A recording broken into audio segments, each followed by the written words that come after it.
O bakit humihirap ang buhay dahil sa mga selos na yan. So, this study is for the jealous types, for the objects of jealousy, or for the stakeholders in these people's lives. Minsan tayo yung nagsiselos, tayo yung pinagsiselosan, o tayo yung nagbibigay ng payo, tayo itong kamag-anak, tayo yung mahal sa buhay, na kailangan natin pag-aralang mabuti itong selos na ito. Love can be romantic. Isa yan sa kumisa pinakamadalas at karaniwan na definition, but love can also be filial. Yung pag-iibigan ng magkamag-anak, it can be friendly, mga pag-iibigan ng mga magkakaibigan, mga nakakasundo, pare-pareho ng mga gusto sa buhay, maraming uri ng pag-ibig. And loving can bring suffering because lovers tend and choose to be jealous. Ano po ba yung jealousy? Jealousy people are intolerant of rivalry or even just perceived rivalry. Hindi pinapayagang may kaagaw. Sabi nga na isang tula ni Jose Corazon de Jesus, at ang pag-ibig ay sakim at aayaw ng kakabiyak. O wala na kahit ano, o ibigay mo lang lahat. Kaya marami nakikipag-away, ganun all or nothing. Actually, sinisikap lamang na maging everything, kumisa nagiging nothing tuloy. At napakasakim daw ng pag-ibig. Our focus in this study will be irrational and unreasonable jealousy. Yung wala sa lugar. Kasi merong jealousy na nasa lugar. Dapat lang, abnormal ka pag di ka nagselos. Pero merong mga wala talaga sa lugar. A jealous lover does not want a rival or a jealous lover wants to be the only focus of the beloved's time, attention, and affection. Kadalasan yun. Ang sino man na nilibugho na umiibig, gusto niya siya lang ang pagbuhusan ng lahat ng panahon, ng lakas, ng pagmamahal, affection. This is bound to bring a lot of sorrow, this expectation. Why is this a losing proposition? When you want to be the only object of time, attention, and affection of your loved one, you are bound to be disappointed because no one person can feel all the needs of another person. Lahat ng pangangailangan natin, hindi pwedeng manggaling lang sa isang tao. Therefore, mabibigo ka lang kung iaasa mo sa isang tao lang magmumula lahat yon. At kung inaasahan mo rin ikaw ay makakapagbigay ng lahat ng pangangailangan ng kapwa, lalo yung mahal mo, hindi rin pwede. Hindi ka rin kasya. No one person is big enough to fill by himself another person's heart. Kung mayroong pinakamalaking bahagi ng katawan ng tao, puso yun. And I don't mean in terms of square inch. Puso. Sabi ang puso ng tao napakalaki. Yan pwedeng magkasya lahat ng pangarap, yan magkasya lahat ng pag-ibig, maging pagkamuhi at panibugo, maring dyan magkasya. The human heart is designed for many loves, for many givers, and for many recipients. Hindi itinalaga ng Diyos na lumikha sa atin na ang puso ng isang tao isa lang ang katapat. At lahat ay doon magmumula at doon din papunta. Maraming katapat ang isang puso. Marami siyang mga compartments na para sa iba't ibang uri ng pag-ibig. For instance, the love of a man for a woman or the romantic love. Then the love of a man for another man or for a woman, which is non-gender based, non-family based. This is no conventional label. So for example, 18:1, after David had finished talking with Saul, Jonathan became one in spirit with David and he loved him as himself. Isang sobrang pag-ibig, ang pag-ibig ni Jonathan kay David. At sila'y nagmahalan. 2 Samuel 1:26, nung namatay itong si Jonathan, sabi ni David, I grieve for you, Jonathan, my brother. You were very dear to me. Your love for me was wonderful, more wonderful than that of women. So this is a very unconventional kind of loving relationship that they had. Jesus also had many unconventional loves.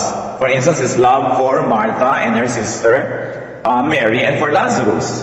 John 11:5, Jesus loved Martha and her sister and Lazarus. Sa panahon po ni Lord, hindi gusto yung barkadahan ng babae, lalaki. Pero kabarkada niya yung si Martha at saka si Mary. Lagi siya nasa bahay ng mga yun, doon siya natutulog. It was a very unconventional kind of love. It was not romantic, it was not family love, and definitely it was more than just mere friendship. John 13:23-25, one of them, the disciple whom Jesus loved, was reclining next to him. Simon Peter motioned to this disciple and said, ask him which one he means. Leaning back against Jesus, he asked him, Lord, who is it? So, there was a disciple that Jesus loved very specially. Some people thought it was John, so they call him John the Beloved. And he would even recline on his chest and ask him, sino ba ang tinutukoy niyo? And it wasn't considered as absurd. There is also the love between a parent and a child, or a child and a parent. It is another form of love. And then there is this kind of love among friends. Proverbs 18:24, there is a friend who sticks closer than a brother. And Proverbs 17:17, a friend loves at all times, and a brother is born for adversity. Needless to say, there are many forms of love. Not to mention man's love for non-humans, like love for country, love for ideals, love for interest, and then especially love for God. So, hindi pwede na isang tao lang ang panggalingan ng lahat ng pag-ibig na ito. Malaki ang puso ng isang nilalang, dapat maraming pumuno. At walang-wala sa lugar na pagselosa ng mga ito. A lover who gets and remains jealous of his other loves would only be miserable. And could only make the beloved miserable. Pagka ikaw, nagsiselos ka dahil mahal ng boyfriend mo ang kotse at lagi inuhugasan, kawawa ka naman. At lalong kawawa yung boyfriend mo. Dahil pati kotse, pagsiselosan. Ayan. Yung pagsiselosan natin yung kanyang hobby, yung kanyang interest, wala sa lugar. At wala sa lugar na magselos sa nanay ng husband. May mga wife, selos sa nanay ng husband. Yun naman mga nanay, selos sa wife ng anak. May mga nagsiselos sa trabaho, sa basketball o sa golf, nagsiselos sa aso, ganon. Wala sa lugar. Kasi hindi mo kauri.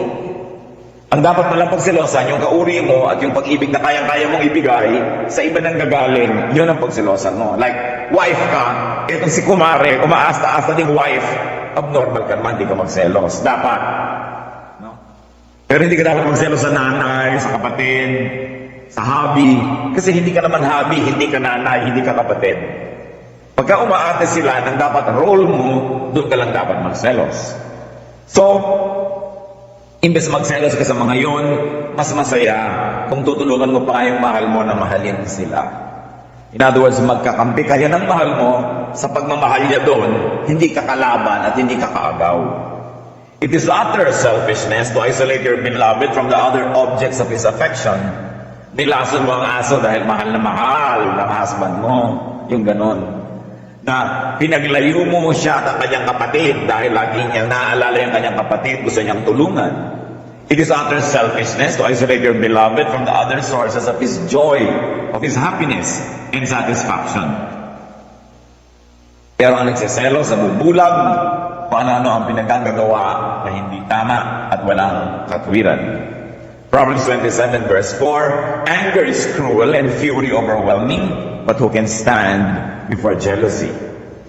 Mas masahol daw, mas masama ang jealousy kaysa galit lamang o puot o ngit-ngit, sapagat ang naninibugo ay maring gumawa ng sobrang mga maling bagay. Sa mga nagsiselos, lalo boyfriend lang naman kayo, girlfriend, hindi pa kayo asawa, pag nararamdaman mong di ka na mahal, lalo namang huwag ka na magselos kasi wa-effect naman yun. Wala namang talam yung selos nung hindi mo mahal nakakainis pa nga. No? So seselos-selos ka dahil hindi ka na mahal, lalo lang napapabilis ang pagbura sa'yo sa mundo. Kasi wala nang effect yun. May effect lang yung pagsiselos pag mahal kita, pero pag hindi kita mahal, magselos dyan at baka ihulog kita dyan, di ba? So wala, lalo mo lang dinamadali ang pagkasira ng inyong relasyon.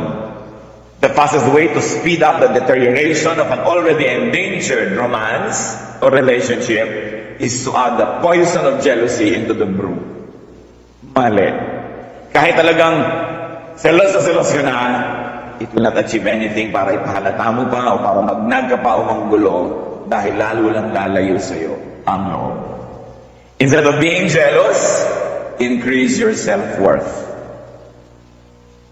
Pinag-uusapan natin dito yung romantic. No? Parang nawawala na siya, na-attract na sa iba. Aaway-awayin mo pa. Wala yun. Increase your self-worth. For yourself, to yourself, and perhaps for other people to see. Para panghinayangan ka man lang. O pag-interesan kang muli, no, kung sakasakaling nawawala na ng interes sa'yo. look good. Looking good is a great revenge. In fact, looking good is a very great argument. Dahil nakakapangit yung selos, lalo ka na ngayon na nawala ng ground. So, ang dapat, improve yourself instead of try to destroy the object or the seeming object of your love's affection. Improve yourself. Bayahin mo ang payo kay Ruth sa Ruth 3:3 ng kanyang biyanan. Kaya't maligo ka, magpabango ka, at isuot mo ang pinakamaganda mong damit. Kesa sa pinapabayaan mo na yung sarili mo. Lalo yung mga nagsiselos na asawa, hanggang Asinggan, Pangasinan, nasusundan ang lalaki, na hindi na nakapaghilamos, hindi na nakapag-ayos, talagang puro alikabok na kasusunod. Lalo ka namang hindi attractive nun. Kaya hindi yan mag-work. When jealous, and for the ultra jealous, anong pwede natin ipahin mga kapatid? Enter God's peace. Mahirap yan. Wala na yatang damdamin na higit mahirap kaysa jealousy. Pero ang kasunod nun, envy. Pero yung jealousy kasi may involved na love yan for the object. Surrender your bitterness, your jealousy, your envy and anger to God. 1 Samuel 1:10, in bitterness of soul, Hannah wept much and prayed to the Lord. Punong-puno ng kapaitan ng kanyang dibdib dahil hindi siya nagkakaanak. Dahil nagsiselos na siya sa naging ibang mga asawa ng kanyang husband, which was allowed in the Old Testament para magkaroon lang ng anak, hindi magkaanak yung tunay na asawa. Pwede ka magkaroon ng iba para matuloy na lang ang iyong lahi. Pero gano'n na lang ang hinalakit itong si Hannah. So anong dinaan niya sa iyak? Iniiyak niya sa Diyos. At yun ay dinilig ng Diyos. Yung kanyang mga iyak. Find peace in God when you're very jealous. Remember, this message is for the jealous one, for the object of jealousy, and for the stakeholders. Kung hindi kayo nagsiselos, hindi kayo pinagsiselosan, surely may mga tao sa buhay nyo na pwede nyo payuhan. Kaya dapat pa rin natin suriin at pag-aralan ang masilimuot ng bagay na ito. Philippians 4:6-7, do not be anxious about anything, but in everything by prayer and petition, with thanksgiving, present your requests to God. And the peace of God, which transcends all understanding, will guard your hearts and your minds in Christ Jesus. So talagang ang comfort ng Panginoon ang ating pwedeng sulingan, puntahan, silungan, kung tayo ay hirap na hirap sa nararamdaman na pagsiselos. Reunite with God.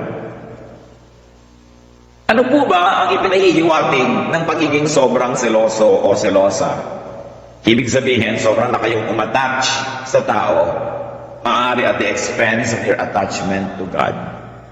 When we're very, very closely attached to God, when we care for other people, even for your spouse or for our children or friends, we will not be shaken too much because our closeness to God will steady us and will give us anchorage and will give us a sense of direction and even shelter. So, pagka sobrang seloso ang isang tao, may posibilidad na malayo ang puso niya sa Diyos. Sobra ng dinyos yung taong minamahal, kaya sobra ng iniinda, kaliit-liit ang mga bagay, totoo man o hindi, na pinagseselosan. Meanwhile, brothers and sisters, there is such a thing as rational jealousy. Yung tama lang. And rational jealousy can be caused by the beloved's one betrayal. Pagka kayo ay mag-asawa, you are bound to be faithful to each other. Naturally, if one is being faithful, the most natural thing for happening is for the other, the victim, to be jealous. Hindi yun irrational. Tama yun. Irrational jealousy na merong office mate yung asawa mo, naggitian lang, nagselos ka na. Pero inabutan mo magkakalong, hindi ka pa nagselos, abnormal ka. Dapat kang magselos. So ang pinag-uusapan naman natin ngayon, yung dapat. May tama. Sabi nila, pagka merong nagsiselos, ibig sabihin may nagkukulang. Especially kung rational yung jealousy. Hindi naman lahat ng pinagsiselosan ay nagkukulang. Pero ang dapat isipin ng pinagsiselosan, bago siya magreklamo na ang selosa naman ang asawa ko, ang seloso naman ang asawa ko, dapat isipin nila baka ka nagkukulang. Kasi ang isang taong busog na busog sa pagmamahal, sa mga assurances, mga patunay at mga patotoo, hindi na laging magiging seloso pa. Malakay 2:14-15. Saksi si Yahweh na kayo'y sumira sa pangako ninyo sa inyong asawang pinakasalan ninyo nung kayo'y kabataan pa. Sumira kayo sa pangako ninyo sa Kanya, bagamat pangako kayo'y magiging tapat sa Kanya. Hindi ba't pinag-isa kayo ng Diyos sa katawan at sa Espiritu? Kaya huwag ninyong pagtaksilan ang babaeng pinakasalan ninyo nung kayo'y kabataan pa. Kautos-utusan niya ng Diyos.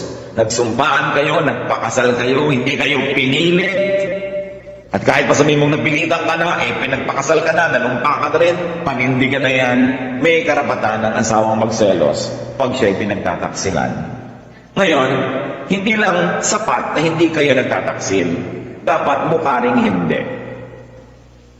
It's not enough that you are loyal, you must also look loyal. Now, balik rin natin, it's not enough that you look loyal, you must really be faithful. So sasabihin mo, wala naman akong ginagawa, ba't ka nagsiselos? Mukha kang may ginagawa Kaya ayusin mo rin yung ginagawa mo. Hindi sapat na wala akong ginagawa, pero mukha naman meron. Malay ba nung tao na wala kang ginagawa? Kung wala pa tayong ginagawang kasalanan, mga kapatid, tayo lang nakakaalam. Pero yung asawa mo, hindi niya alam yon. May iba siyang iisipin, lalo't meron siyang dahilan para mag-isip. Hindi istorya yon, hindi yun reason na wala akong ginagawa. Dapat mukha rin na wala. Pinakakadiin-diin ko yan kasi madalas pag-awayan yan no? Na wala akong ginagawa, matapat ako sa'yo. Alam mo yun, pero alam na niya yun. Kaya kailangan yung sobrang assurance. Kailangan matapat para wala nang nagsiselos pa ng sobra. Proverbs 5:15-16, drink water from your own cistern, running water from your own well. Should your springs overflow in the streets, your streams of water in the public squares? Sabi, kailangan, doon ka lang sa balon mo umiinom. Huwag ka nakikinom kung kani-kanino. At huwag din hayaan na yung balon mo, napapabayaan, umaapaw na yung tubig niya. No? Lumigwak na sa buong kalsada kasi hindi mo inaalagaan. Napakagandang basahin po ang Biblia kasi punong-puno ito ng mga katuroan, hindi lang pangkalangitan, mga ulap-ulap at mga trompet-trompeta, kundi tungkol sa buhay natin araw-araw. Nandun talaga yun. So be faithful to your covenant partner. Rational jealousy can be caused by the beloved's neglect. Sabihin na natin na hindi kayo nagtataksil, pero neglectful naman kayo, negligent. Diba? Magsiselos din siyempre. 5 birthday na, hindi niyo pa naaalala. Diba? Sabi na nasabing masakit ang likod. Maglagay kang salon pass. Ito lang ba yung kailangan ng himas? Siyempre, ba't ka pa nag-asawa? Hindi mo mamahalin. Neglect. Neglect sa oras, sa panahon. Hindi sapat na sabihin, kaya naman ako laging wala sa bahay, naghahanap buhay ako para sa atin. Hindi pa rin sapat. Kailangan mo pa rin ipaglaban na may oras kayo na personal ng asawa mo. May oras kayo naman na bilang pamilya. Ang maraming mga kababaihan, hindi nila naiuunawaan. At hindi naman laging sinasabi sa kanila dahil nahihiya sila laking sabihin. Pero maraming mga husband nagsiselo sa anak. Kasi yung babae mula nung nagkaanak, anak na lang ang inasikaso, anak ang kasiping, anak ang kasama, parang inahing manok. Naliligiran ng maraming sisiw sa kanyang kama, hindi na makalabit ni mister, hindi pa 2:00 ng umaga. So, napagseselosan pati anak. Lalo ang mga Pilipina, guilty dito. Pag nagkaanak na, nalilimutan na sila yung wife. Nagiging na lang nanay. Magkakakampi lagi yung mag-iina, magkakasama, bulungan, tawanan, at kadalasan yung tatay ang na out of place.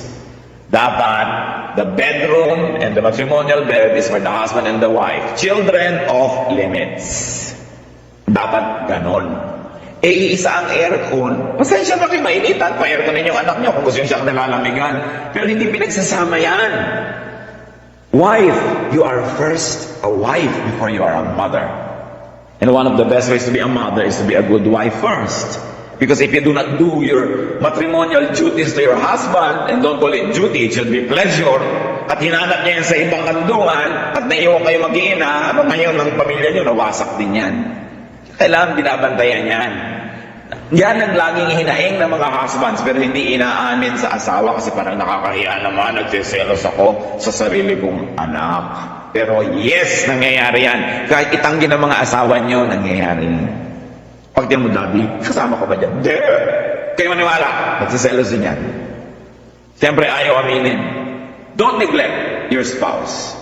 Ephesians 5:28, gayon din naman, dapat mahalin ng mga lalaki ang kanilang asawa tulad ng sarili nilang katawan. Of course, it's a mirror effect kind of commandment. Ganon din dapat yung babae.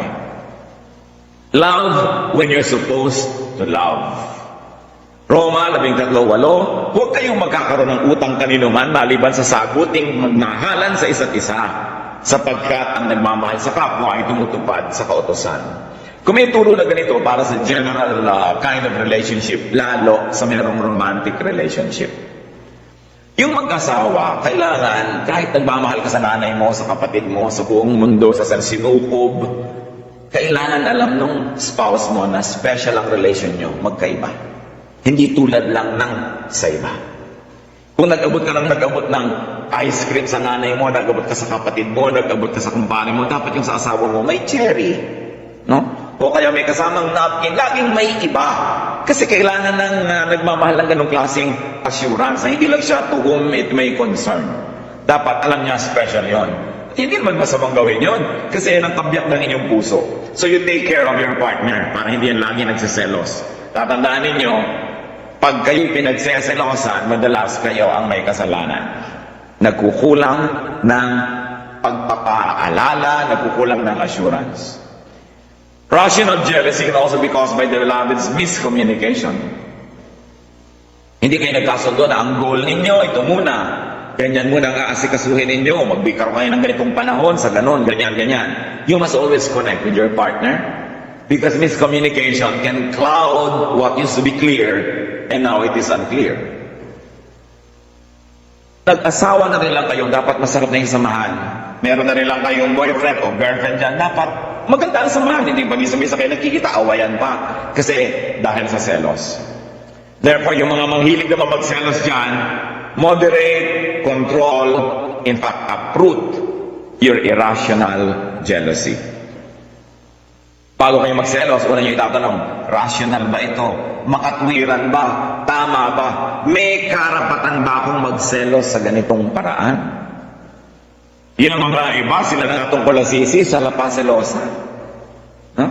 Sila na nga itong nakikihati at nakikiambus-ambus. Siya pa, ayan na naman, o chimbuena, nandun ka na naman sa pamilya mo. Siyempre!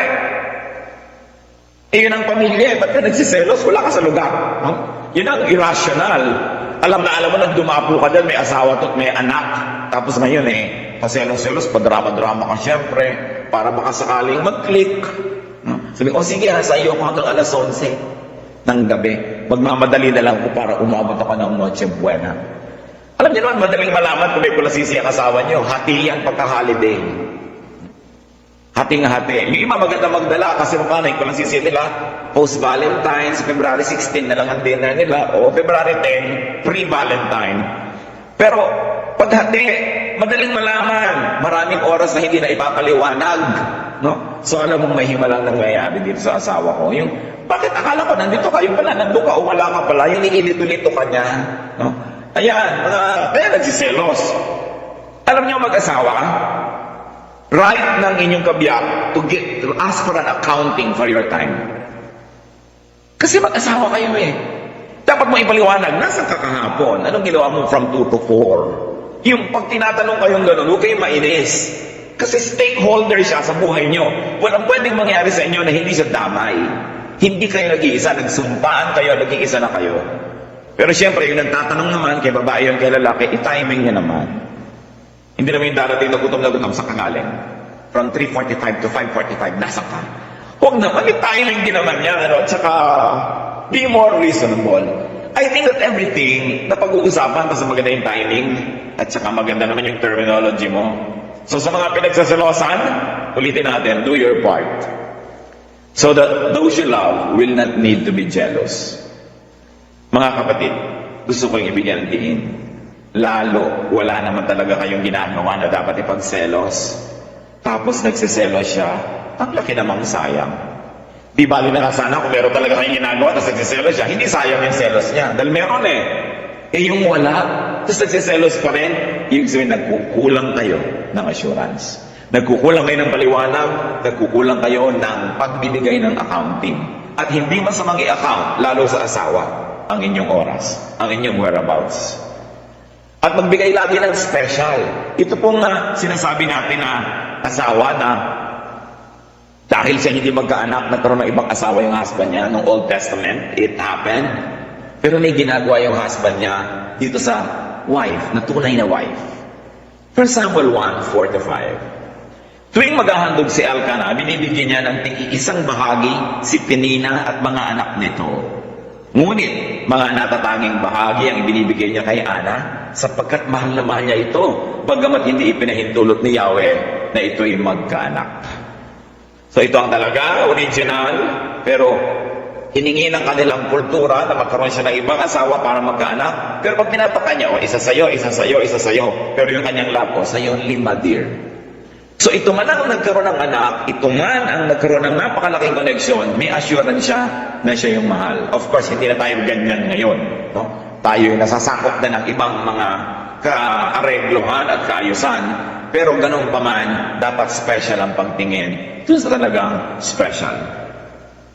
Dapat nating hati-hatiin ang ating puso para sa lahat ng dapat mabigyan.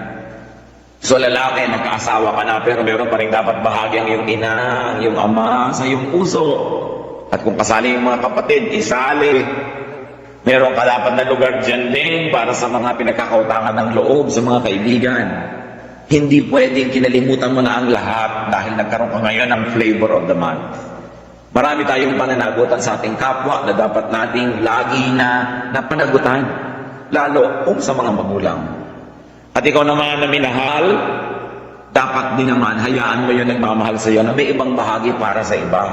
Hindi mo pwedeng suluhin yun kasi hindi lang naman talaga kayo ang dalawang tao lang sa mundo. Kung lalagay ang lahat sa lugar, magkakaroon ng mas maraming contentment. Tatahimik ang buhay. Love is a gift from God. It must be enjoyed. It must not be suffered from. And one of the greatest spoilers of love, especially romance, is jealousy. Gusto kong bigyan ng diin sapagkat madalas mangyari. Mga biyenang babae, hayaan niyo ang inyong anak na lalaking mahalin na manugang niyo. Dapat lang, no? Huwag niyong pagselosan yun. Huwag niyo sasabihin na ngayon sa kanya na nag-i-entrega. Natural, kasi yun ang asawa. Pero mga anak naman, magbigay pa rin sa magulang at manugang. Hayaan mo naman yung asawa mo magbigay sa nanay niya. Para hindi na kailangan itago sa inyo at hindi na kailangan magsinungaling pa. Kailangan pinag-uusapan niyo ang gano'ng mga bagay na maging tapat sa isa't isa.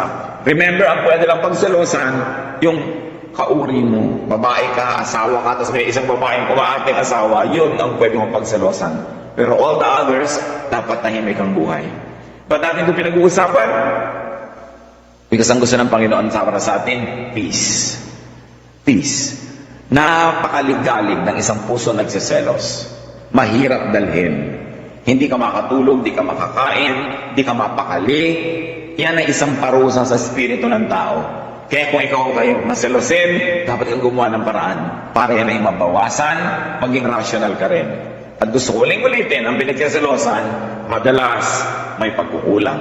So kailangan din mag-isip-isip. Aming Diyos, sa pang-araw-araw naming buhay, nais namin kayong patuloy na sambahin. Nais namin na kaayusan nyo ang maghari sa aming buhay, lalo sa buhay mag-asawa, sa buhay ng mga magkasintahan, sa buhay ng mga taong nagmamahalan, at maraming mga mahal sa iba't ibang uri ng paraan. Ituring mo sa amin, Panginoon, na magmahal sa tama, sa tamang panahon, sa tamang paraan, at nang sa ganun ang buhay namin, higit lalong maging maayos. At sa kaayusan ito, maging malaya kaming maglingkod sa inyo, maging malaya kaming umibig ng aming kapwa, at maging malaya kami na paasensuhin pa ang aming espiritualidad. Alam namin, Panginoon, na ang tao nagagalit, nagsiselos, ay napakadali magkasala. At pati yung pinagsiselosan, napakadali na rin magalit at magkasala, kaya dapat suriin namin itong pagsiselos kung anong ginagawa sa aming buhay. Mangusap po kayo sa amin, payamanin niyo ang aming isip, patahimikin ang aming mga puso. Magbulay-bulay tayo mga kapatid, isipin natin, ano ang personal na mensahe sa atin ng Panginoon. Kung hindi tayo yung nagsiselos o pinagsiselosan, we can minister to people. We can stand between them and be agents of peace, like the good children of God should be.